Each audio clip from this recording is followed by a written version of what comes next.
Hello everyone, I am Manisha Vaid, PGT History from Kendriya Vidyalaya number 1 Riva. Today I am going to start theme 14, Understanding Partition of Themes in Indian History Part 3 book.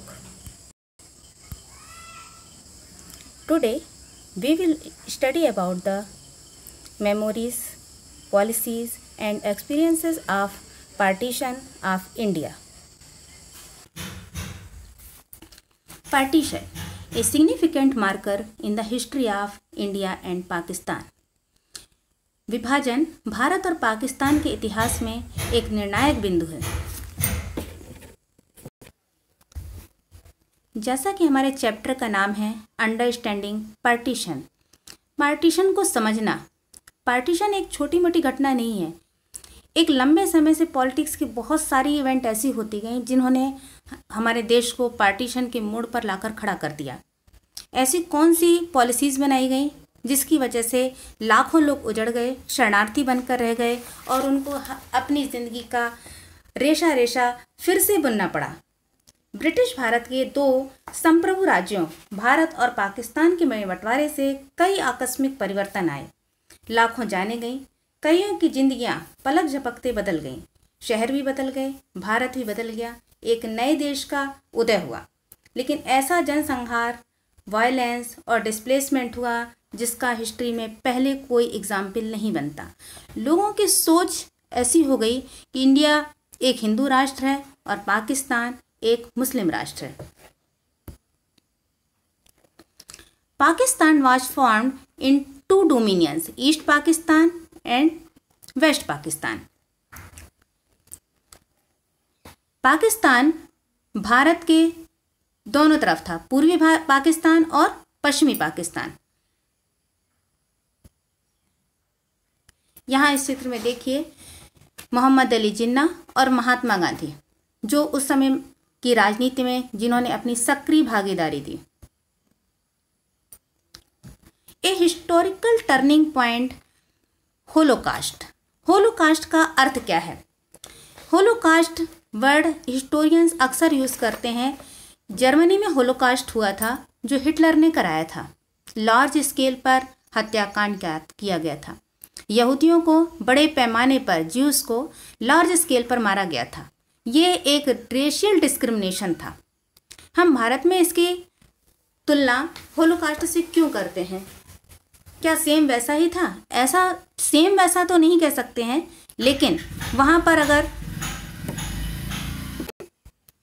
नस्ल के आधार पर लोगों का जनसंहार हुआ तो यहाँ पर धर्म के आधार पर हुआ।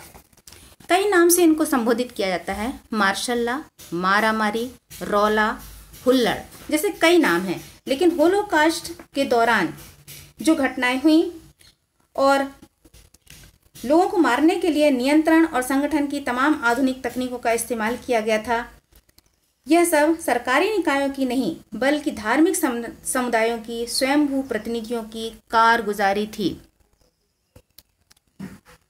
होलोकास्ट, काबिल और जानकार विद्वानों के मुताबिक मरने वालों की संख्या लगभग 2 लाख से लेकर 5 लाख तक हो गई थी। शायद ये अनुमान सही है कि लगभग 1.5 करोड़ लोग भारत और पाकिस्तान के बीच रातों रात खड़ी कर दी गई सरहद के इस पार या उस पार जाना पड़ा।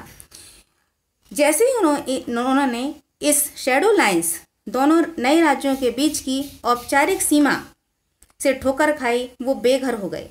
पलक झपकते उनका माल हाथ से जाता रहा। दोस्त रिश्तेदार बिछड़ गए। वे अपनी जड़ों, मकानों, खेतों और कारोबार से अलग हो गए। बचपन की यादें उनसे छीन ली गईं और अपनी लोकल और रीजनल कल्चर से वो वंचित हो गए और दोबारा अपनी ज़िंदगी को फिर से खड़े करने के लिए मजबूर हो गए। The power of stereotypes persons, जो ये होलोकास्ट हुआ, विभाजन हुआ, तो क्या एक बार में घटना हो गई? इसमें कुछ रूढ़ छवियों की ताकत थी। रूढ़ छवियों का मतलब वो कट्टरपंथी लोग जो लोगों को उकसाते हैं, लोगों की सोच को बदलते हैं, सामने आकर नहीं लेकिन कहीं ना कहीं लोगों को उकसा करके उनकी सोच को बदलते हैं।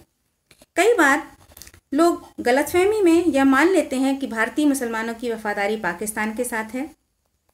मसलन कई लोगों को लगता है कि मुसलमान क्रूर होते हैं, कट्टर होते हैं और हमलावरों के वंशज हैं, जबकि हिंदू दयालु, उदार और शुद्ध हैं। पत्रकार I.M. मर्फी ने अपने स्टडी में लिखा है कि पाकिस्तान में भी इस स्टीरियोटाइप्स की कमी नहीं है। कुछ पाकिस्तानियों को लगता है कि मुसलमान निष्पक्ष, बहादुर हैं, जबकि हिंदू कायर और पॉलीथिस्ट को मानने वाले हैं, वेजिटेरियन हैं। विभाजन ने ऐसी स्मृतियां, घृणाएं, छवियां और पहचानें रच दी हैं कि वे आज भी सरहद के दोनों तरफ लोगों के इतिहास को तय करती हैं। पार्टीशन के दौरान हुई वायलेंस को विभिन्न कम्युनिटी अपने बीच के डिफरेंसेस को और डीप करने के लिए बार बार रिपीट करते हैं। लोगों के अंदर इस विश्वास को हवा देते हैं कि हिंदू, सिख, मुस्लिम, इन कम्युनिटीज़ के बीच की जो सीमाएं हैं वो स्पष्ट रूप से डिफाइन की गई हैं और उनके पर्सनल इंटरेस्ट एक दूसरे के अपोजिट हैं। पाकिस्तान और भारत के संबंध बंटवारे की इस विरासत से गहरे तौर पर तय होते रहे हैं। आज भी जब इंडिया और पाकिस्तान की बात होती है तो आपसी नफरत साफ दिखाई देती है। उस समय के इन परस्पर विरोधी यादों से दोनों तरफ के डिफरेंट कम्युनिटीज़ के बारे में प्रचलित धारणाओं को बल मिलता है।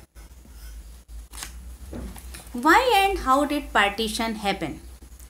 पार्टीशन क्यों और कैसे हुआ? कुछ इतिहासकार, भारतीय और पाकिस्तानी भी यह मानते हैं कि मोहम्मद अली जिन्ना की यह समझ कि औपनिवेशिक भारत में हिंदू और मुस्लिम दो सेपरेट कंट्री थे, मिडिवल हिस्ट्री पर भी लागू की जा सकती है। पर कुछ हिस्टोरियंस इस बात पर बल देते हैं कि 1947 की इवेंट्स मिडिवल और मॉडर्न एज में हुए हिंदू मुस्लिम झगड़ों के लंबे इतिहास से बारीकी से जुड़ा हुआ है। इसका मतलब है कि पार्टीशन अचानक से एक बार में नहीं हुआ, उसके लिए पुरानी घटनाएं भी जिम्मेदार हैं जो आपसी नफरत को बढ़ाती चली आई हैं। फिर यह भी महत्वपूर्ण है कि हिंदू मुसलमानों में कई तरह के कल्चरल एक्सचेंज होते रहे हैं। जो लोग साउथ एशिया में हिंदू मुस्लिम झगड़ों की कंटिन्यूएशन की बात करते हैं वो ये भी नहीं देखते कि लोगों की मेंटलिटी पर जो चेंजिंग कंडीशंस हैं उनका किस प्रकार असर होता है। विभाजन के लंबा इतिहास किस प्रकार से अंतिम चरण पर पहुंचा, इसके बहुत सारे स्टेप्स हैं और ये घटनाएं एक की बात होती गई और वो अगली घटना के लिए जिम्मेदार बनती गई। बंगाल में विभाजन के बाद मुस्लिमों ने मुस्लिम लीग की स्थापना की। इसके बाद मार्लिमेंटो एक्ट, फिर हिंदू महासभा। मुस्लिम लीग की स्थापना के बाद कट्टरपंथी हिंदुओं ने अपनी भी एक पार्टी बना ली। 1916 में लखनऊ पैक्ट आया। 1919 में गवर्नमेंट ऑफ इंडिया एक्ट, इसी को मॉन्टेस्क्यू चेम्सफोर्ड एक्ट भी कहा जाता है। 1920 और 1930 के बीच में कुछ कम्युनल इवेंट्स हुई। कम्युनल का मतलब है सांप्रदायिक घटनाएं।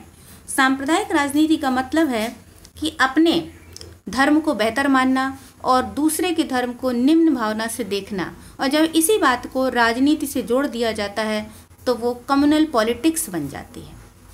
इन घटनाओं ने हिंदू और मुस्लिम दोनों को एक दूसरे के खिलाफ भड़काना शुरू किया। इसके बाद 1930 में अपने प्रेसिडेंशियल एड्रेस में मोहम्मद इकबाल, जिन्होंने एक बार लिखा था सारे जहां से अच्छा हिंदुस्तान हमारा, इन्होंने अपने स्पीच में कहा, उस समय की परिस्थितियों को देखते हुए, कि उत्तर पश्चिमी राज्य में जहां मुस्लिम मेजॉरिटी है एक सेपरेट स्टेट की आवश्यकता है। लेकिन तब पाकिस्तान नाम नहीं लिया था। एक मुस्लिम राज्य ऑटोनॉमस हो सकता था, स्वतंत्र हो सकता था, लेकिन अलग से पाकिस्तान नाम नहीं दिया गया था। अब पाकिस्तान नाम आया कहाँ से? कैम्ब्रिज यूनिवर्सिटी में पढ़ने वाले चौधरी रहमत अली ने 1933 और 1935 में 2 पैम्पलेट निकाले जिसमें उन्होंने पाकिस्तान नाम दिया। इसके साथ कुछ और घटनाएं भी हैं। 1937 का प्रांतीय चुनाव, 1939 में कांग्रेस मंत्रिमंडल का त्यागपत्र, 1940 में Muslim League resolution, 1942 quit India movement, 1946 again provincial election, जिसमें मुस्लिम लीग को भारी सफलता मिली। इस सफलता के बाद मोहम्मद अली जिन्ना को ये लगा कि मुस्लिम कम्युनिटी उनके साथ है और वो वैसा जैसा चाहेंगे वैसा होगा। 1946 में कैबिनेट मिशन भारत भेजा गया यहाँ की प्रॉब्लम्स को सॉल्व करने के लिए, लेकिन कोई बात नहीं बनी और मोहम्मद अली जिन्ना ने अगस्त 16, 1946 को डायरेक्ट एक्शन डे, प्रत्यक्ष कार्यवाही दिवस का ऐलान कर दिया। जून 1947 में माउंटबेटन प्लान आया और आफ्टर ऑल 1947 में भारत स्वतंत्र हुआ विभाजन के साथ। इन्हीं बिंदुओं को हम डिटेल में फिर से पढ़ते हैं। मुस्लिम लीग 1906 में ऑल इंडिया मुस्लिम लीग की स्थापना ढाका में आगा खां, नवाब सलीमुल्लाह खां और नवाब मोहसिन उल मुल्क की लीडरशिप में स्थापना हुई। इस लीग ने बंगाल के विभाजन को समर्थन दिया और स्वदेशी आंदोलन के खिलाफ रहा। ये देखिए, स्वदेशी आंदोलन और मुस्लिम लीग जो अपने सदस्यों के साथ बैठे हुए हैं। अब है इंडियन काउंसिल एक्ट 1909, इसी को पार्लियामेंटो रिफॉर्म के नाम से जाना जाता है। एक्ट में तो बहुत सारी बातें हैं, लेकिन फेमस इसलिए है कि इसने भारत में मुस्लिमों को सेपरेट इलेक्टोरेट्स दिया। सेपरेट इलेक्टोरेट्स का मतलब पृथक निर्वाचिका।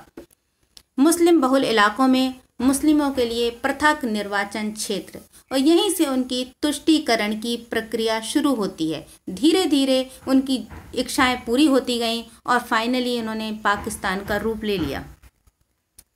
हिंदू महासभा मुस्लिम लीग के अगेंस्ट कुछ कट्टरपंथी हिंदुओं को लगा कि हमें भी अपनी पार्टी हमारी भी होनी चाहिए। 1915 में हिंदू महासभा का गठन हुआ। ये एक हिंदू पार्टी थी और ये मुस्लिम आइडेंटिटी के खिलाफ थी। दिसंबर 1916 लखनऊ पैक्ट इसलिए फेमस है क्योंकि यहाँ पर कांग्रेस ने सेपरेट इलेक्टोरेट्स, पृथक निर्वाचिका को स्वीकार कर लिया और इसने उदारवादियों को, उग्रवादियों को, मॉडरेट्स, एक्सट्रीमिस्ट्स और मुस्लिम लीग को एक ज्वाइंट पॉलिटिकल प्लेटफॉर्म प्रदान किया। यहाँ पर मुस्लिम लीग के साथ मिल जाने पर, सेपरेट इलेक्टोरेट्स को एक्सेप्ट करने के बाद मुस्लिम लीग को लगा कि हमारी पार्टी जो हम चाहते हैं वो धीरे धीरे आकार ले लेती है हमारी मांग, और इस प्रकार से उनकी मांगें बढ़ती गईं। इसी का रूप देखने को मिला 1919 में एक्सपेंशन ऑफ सेपरेट इलेक्टोरेट्स, जो मॉन्टेस्क्यू चेम्सफोर्ड रिफॉर्म्स के नाम से जाना जाता है। ब्रिटिश गवर्नमेंट मुस्लिम लीग को इंटरनली सपोर्ट करती रही। डिवाइड एंड रूल की पॉलिसी सफल हो रही थी। धीरे धीरे पृथक निर्वाचिका का विस्तार होता गया।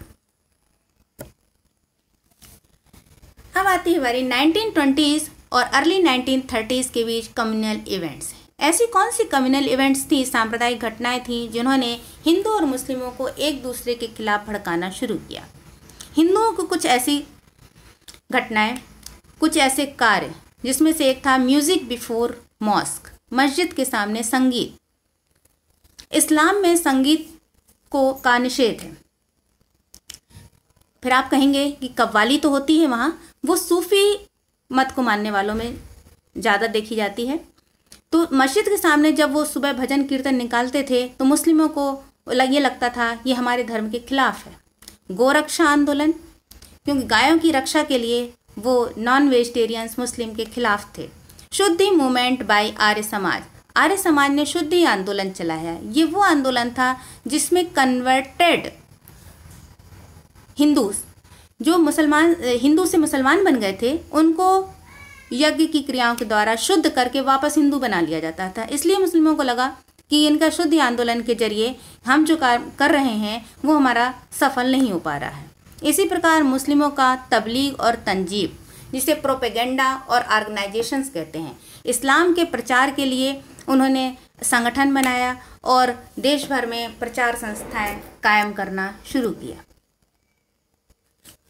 1930s में मोहम्मद इकबाल की स्पीच, ये वही कवि हैं जिन्होंने गीत लिखा है, सारे जहाँ से अच्छा हिंदुस्तान हमारा।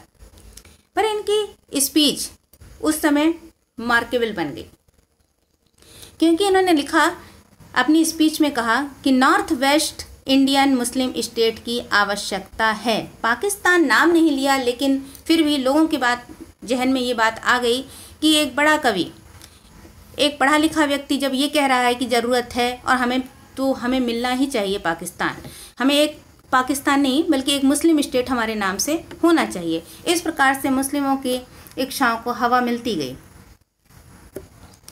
ये पाकिस्तान नाम कहाँ से आया? कैम्ब्रिज यूनिवर्सिटी के एक पढ़ने वाले एक पंजाबी मुस्लिम स्टूडेंट चौधरी रहमत अली ने पंजाब, अफ़गान, कश्मीर, सिंध और बलूचिस्तान के एरिया को मिलाकर नाम दिया पाकिस्तान। ये सब इसके इनिशियल लेटर से शुरू होकर बन रहा था पाकिस्तान। उस समय इसके बात को बहुत जोर नहीं दिया गया, क्योंकि वो एक स्टूडेंट था, लेकिन तब उसे भी शायद नहीं पता था एक नया देश बनेगा और जिसका नाम उसके ही सुझाए गए नाम पर पाकिस्तान रखा जाएगा।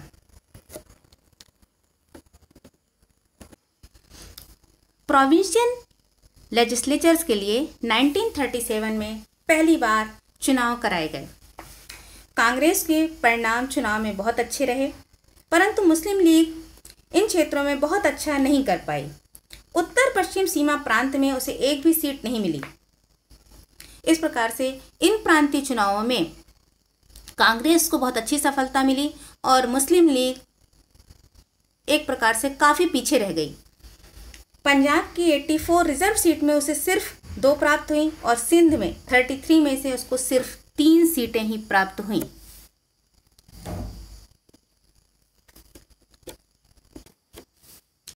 In the United Provinces, the Muslim League wanted to form a joint government with the Congress.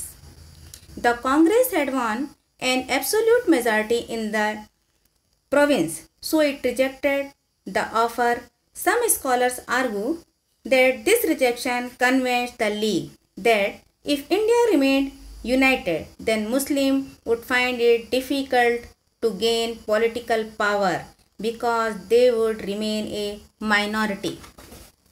Muslim league को लगा कि आज हमारी मांग इसलिए ठुकराई जा रही है क्योंकि कांग्रेस को मेजॉरिटी मिली हुई है, उनका बहुमत है। कल के दिन अगर भारत अविभाजित रहा और मुस्लिमों के हाथ में पॉलिटिकल पावर कभी नहीं आ पाएगा, क्योंकि वो माइनॉरिटीज़ में है। परंतु जिन्ना की जिद थी कि लीग को मुसलमानों का एकमात्र प्रवक्ता माना जाए। उस समय बहुत कम लोगों की यह बात मंजूर थी। कांग्रेस मंत्रालयों ने भी इस खाई को बहुत गहरा कर दिया। संयुक्त प्रांत में पार्टी ने गठबंधन सरकार बनाने के बारे में मुस्लिम लीग के प्रस्ताव को खारिज कर दिया था, क्योंकि मुस्लिम लीग जमींदारी प्रथा का समर्थन करती प्रतीत होती थी और कांग्रेस उसको खत्म करना चाहती थी। 30 के दशक के आखिरी सालों में कांग्रेस के बड़े नेता धर्मनिरपेक्षता पर पहले से भी ज़्यादा जोर देने लगे थे, मगर कांग्रेस में ऊपर से नीचे तक या कांग्रेस के मंत्री भी इन विचारों पर पूरी तरह सहमत नहीं थे। मौलाना आज़ाद ने 1937 में सवाल उठाया कि कांग्रेस के मेंबर्स को लीग में शामिल होने की छूट तो नहीं है, लेकिन हिंदू महासभा में शामिल होने से उन्हें नहीं रोका जा सकता है। यह वही समय था जब हिंदू महासभा और आरएसएस की ताकत बढ़ती जा रही थी। 30 के दशक में ही आरएसएस नागपुर से बढ़ते हुए यूनाइटेड प्रोविंसेस, पंजाब और देश के अन्य भागों में भी फैल गए। 1940 तक आरएसएस के पास हिंदू राष्ट्रवाद की विचारधारा के प्रति समर्पित अत्यंत अनुशासित 1 लाख से ज़्यादा वॉलंटियर्स थे और उनका विश्वास था कि भारत केवल हिंदुओं का ही देश है।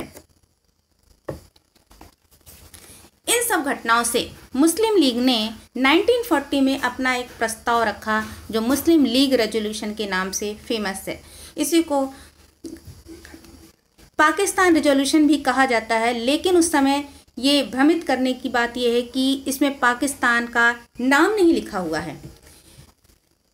23 मार्च 1940 को league moved A resolution demanding a measure of autonomy for the Muslim majority area of the subcontinent प्रस्ताव ये था कि जोग्राफिकल दृष्टि से सटी हुई वो इलाके जो मुस्लिम मेजॉरिटी वाले हैं नॉर्थ वेस्ट में और ईस्टर्न एरिया में, उनको इकट्ठा करके एक इंडिपेंडेंट स्टेट बना दिया जाए जो इंडिपेंडेंट हो और ऑटोनॉमस हो।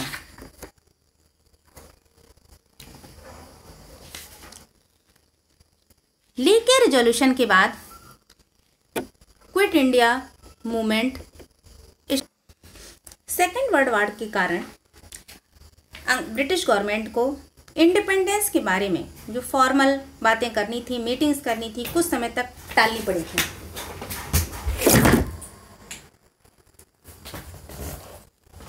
लेकिन 1942 में विशाल भारत छोड़ो आंदोलन का परिणाम था कि अंग्रेजों को झुकना पड़ा और उसके ऑफिसर्स को पावर ट्रांसफ़र करने के लिए तैयार होना पड़ा। क्विट इंडिया मूवमेंट के बाद 1946 में दोबारा प्रोविंशियल इलेक्शंस हुए। सामान्य सीटों पर कांग्रेस को एक तरफा सफलता मिली। 91.3% गैर मुस्लिम वोट कांग्रेस के खाते में गए। मध्य प्रांत में उसने सभी 30 रिजर्व सीटें जीती और मुस्लिम वोटों में से 86.6% वोट उसके उम्मीदवारों को मिले। सभी प्रांतों की कुल 509 रिजर्व सीट में से 442 मुस्लिम लीग के पास गई। इसका मतलब ये निकलता है कि 1946 में जाकर ही मुस्लिम लीग खुद को मुस्लिम वोटर्स के बीच में सबसे ताकतवर पार्टी के रूप में स्थापित कर पाई।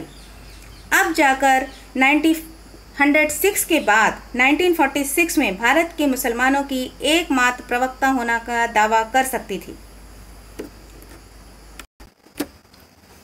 मार्च 1946 में ब्रिटिश कैबिनेट में मुस्लिम लीग की डिमांड की स्टडी करने और फ्री इंडिया के लिए एक सुटेबल पॉलिटिकल फ्रेमवर्क सामने रखने के लिए 3 मेंबर्स की एक कमेटी भेजी। इस कैबिनेट मिशन ने 3 मंथ्स तक भारत को विजिट किया और एक सजेशन दिया।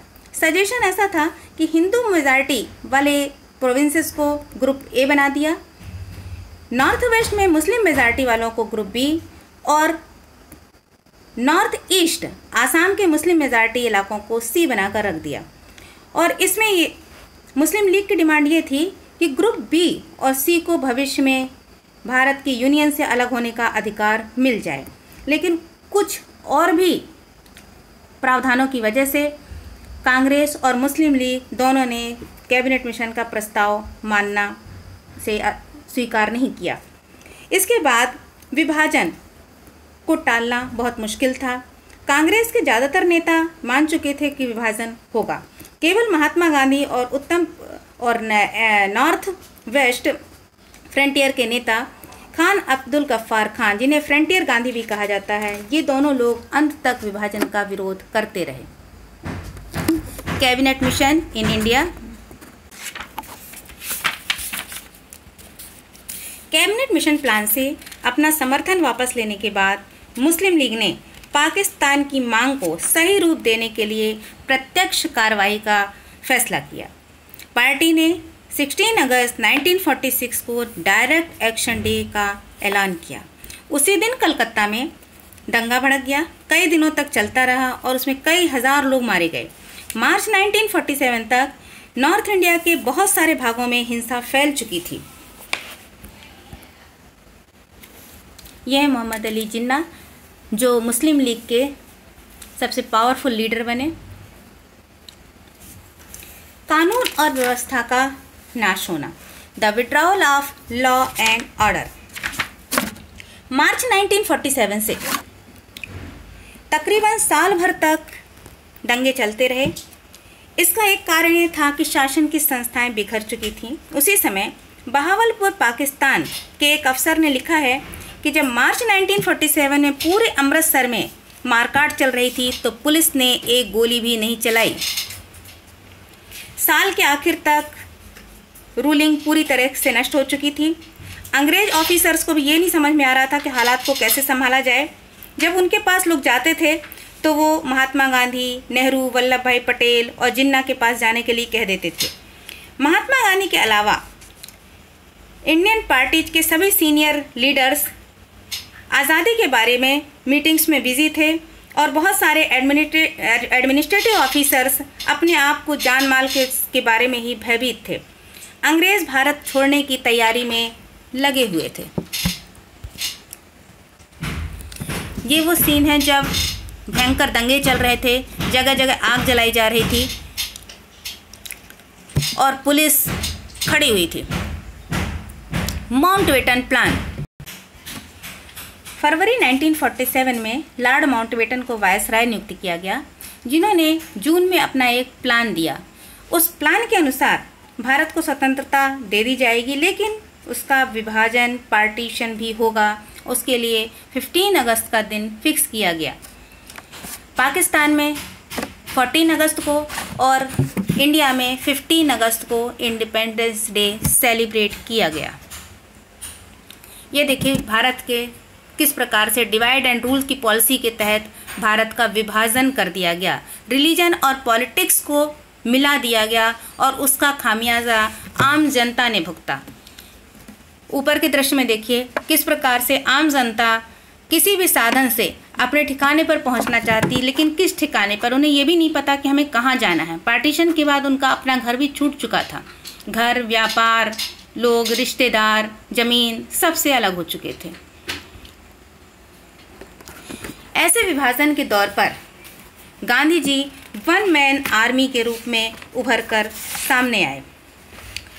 सांप्रदायिक सद्भाव, कम्युनल हार्मोनी को बनाए रखने के लिए 77 ईयर्स के बुजुर्ग गांधी जी ने अपने नॉन वायलेंस के थ्योरी को एक बार फिर आजमाया और सब कुछ दांव पर लगा दिया।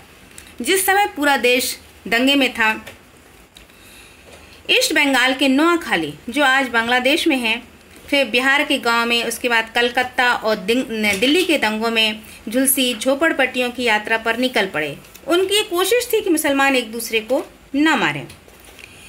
दिल्ली में पुराने किले के भीड़ भरे शिविर में शरण लेने वाले शाहिद अहमद दहलवी नामक दिल्ली के एक मुसलमान ने लिखा है, 9 सितंबर 1947 को जब गांधी जी आए तो ऐसा लग रहा था कि बहुत कठोर गर्मी के बाद रेनफॉल वाली खुशी आ रही है, और ऐसा लिखता है कि लोग कह रहे थे अब शायद दिल्ली बच जाएगी। गुरु नानक जयंती के मौके पर जब गांधी जी गुरुद्वारा शीशगंज में सिखों की एक सभा को संबोधित करने गए तो उन्होंने देखा कि चांदनी चौक पर एक भी मुसलमान नहीं था। गांधी जी अपने हत्या के तक दिल्ली में ही रहे और आखिरी दिनों में मुसलमानों को शहर से बाहर खदेड़ने की सोच से तंग आकर उन्होंने अपना अनशन शुरू कर दिया। आश्चर्यजनक बात है कि पाकिस्तान से आए हिंदू और सिख शरणार्थी भी अनशन में उसके साथ में बैठते थे।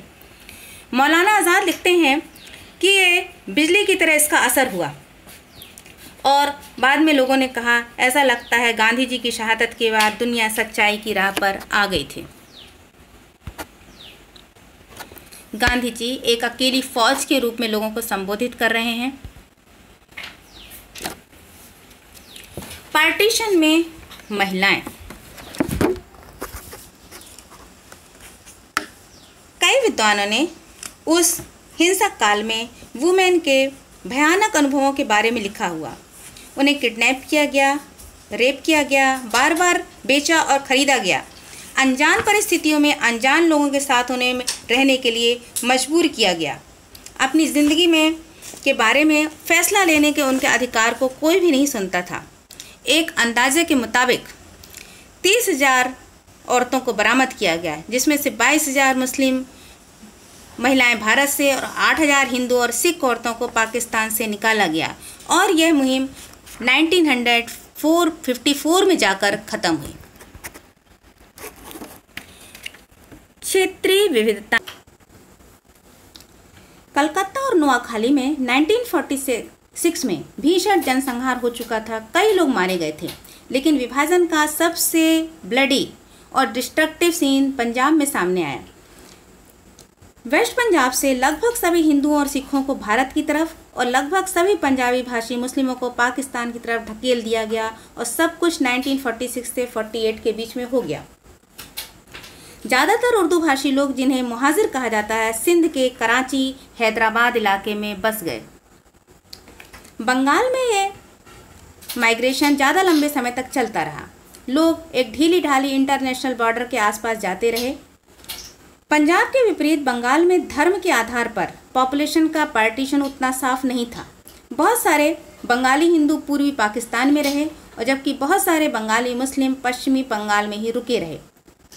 आखिरकार बंगाली मुस्लिम ने अपनी पॉलिटिकल पहल के जरिए जिन्ना के ये टू कंट्री वाले सिद्धांत को, थ्योरी को नकारते हुए पाकिस्तान से अलग होने का फैसला किया और 1972 में बांग्लादेश की स्थापना हुई। इस्लाम पूर्वी और पश्चिमी पाकिस्तान को लंबे समय तक एक दूसरे से जोड़कर नहीं रख पाया।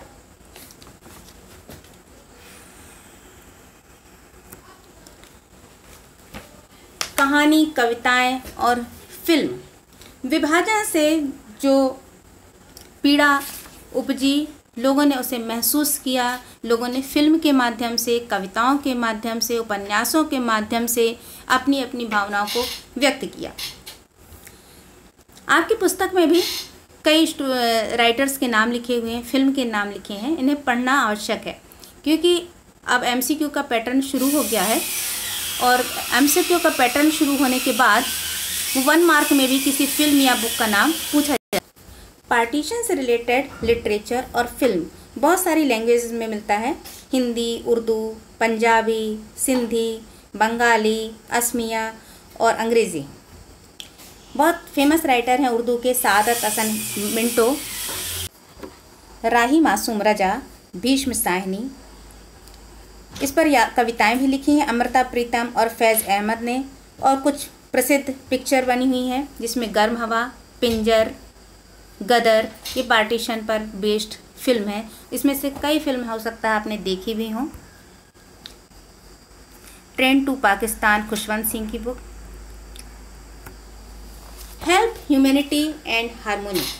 जिस समय भयंकर वायलेंस फैला हुआ था और पार्टीशन से लोग दुखी हुए थे, इंसानियत बहुत कम दिखाई दे रही थी, इस समय खुशदेव सिंह एक बहुत अच्छे मिसाल बनकर हमारे सामने आते हैं, जो एक सिख डॉक्टर थे और तपेदिक के स्पेशलिस्ट थे।